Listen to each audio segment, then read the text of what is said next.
Pandian store சீரியல்ல அடுத்து வர எபிசோட்ல கோமதி நடந்தது எல்லாத்தையும் நினச்சி பார்த்து ரொம்பவே உடம்புக்கு முடியாமல் போயிடுது. அதுக்கு அடுத்ததாக ஜெயிலர் இருந்துட்டு அவங்கள உடனடியாக ஹாஸ்பிட்டலுக்கு கூட்டிகிட்டு போகிறாங்க. முத்துவேல் சக்திவேலுக்கெலாம் இன்ஃபர்மேஷன் கொடுக்குறாங்க. அவங்களும் ரொம்பவே பதறி அடிச்சுட்டு ஹாஸ்பிட்டலுக்கு வராங்க.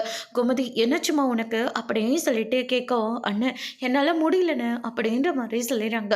அதுக்கு அடுத்ததாக பார்த்தீங்கன்னா ஒரு பக்கம் ட்ரீட்மெண்ட்டும் போயிட்டுருக்கு.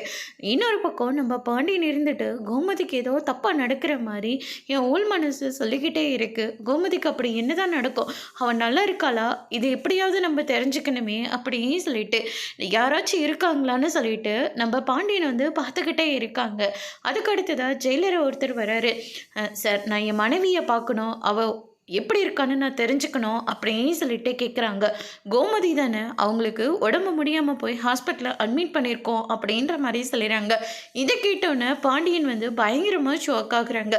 அதுக்கடுத்து தான் இந்த பக்கம் அரசு இருந்துட்டு, அம்மா உனக்கு என்னாச்சும்மா, ஏம்மா இப்படி ஹாஸ்பிட்டலில் படுத்திருக்க, எனக்கு ரொம்ப பயமாக இருக்குமா அப்படின்னு சொல்லிட்டு அரசி இருந்துட்டு ரொம்பவே ஃபீல் பண்ணி அழுந்துக்கிட்டு இருக்காங்க. அரசி ஒன்றும் ஆகாதம்மா, அழாத அப்படின்னு சொல்லிட்டு வீட்டில் எல்லாருமே நம்ம அரசியை சமாதானம் பண்ணிட்டு இருக்காங்க.